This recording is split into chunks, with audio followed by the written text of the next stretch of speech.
حضرت بلال حبشی رضی اللہ تعالی عنہ د رسول الله مبارک سره څومره محبت د رسول الله مبارک صلی الله علیه وسلم د وفات نه پس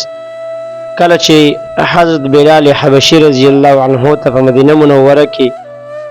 خپل پیغمبر په نظر نه راته نو په مدینه منوره کې ورته جون تیرول ډیر ګران معلوم شو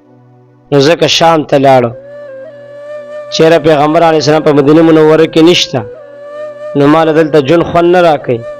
شام ته لاړو څه ډیر موده پس رسول الله مبارک صلی الله علیه وسلم په خوب کې ولیده ورته ویل چې اے بلال تا خو مونږ بالکل هیر کړیو چرته خو د ملاقات د پاره خو راځه کنه ته خو د ملاقات د پاره نه راځي د خوب نه چې څنګه بلال حبشی رضی الله عنه را پاسېد نو په منډه منډه او په جړه جړه مدینه منورې ته راغی کله چې مدینه منورې ته ورسېد نو صحابه کرام ورته درخواست وکړو چې اذان وکړه د انکار وکړو چې ما خو پیغمبر علیه السلام وړاندې اذان کو او زه اذان نشم کولی خو د حسنین رضی الله تعالی عنهما د حضرت حسن او حسین رضی الله عنهما د دې په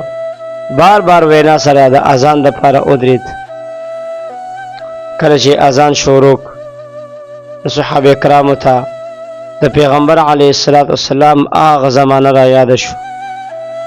ځکه د هغې په جون به حضرت بلال حبشي رضی الله عنه اذانونه کول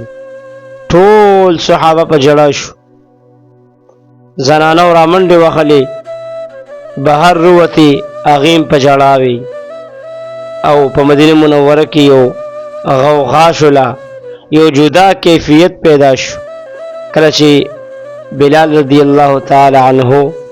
د اشهد ان محمدا لفظ وویله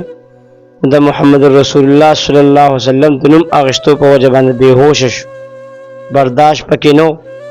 په ځمکه راوغورځېده خو اذان یې پوره نه کړی شو دا د دې صحابي مینه د رسول الله مبارک وه د رنګ نه تک تورو لیکن د الله په نزد ډېر اوچت مقام و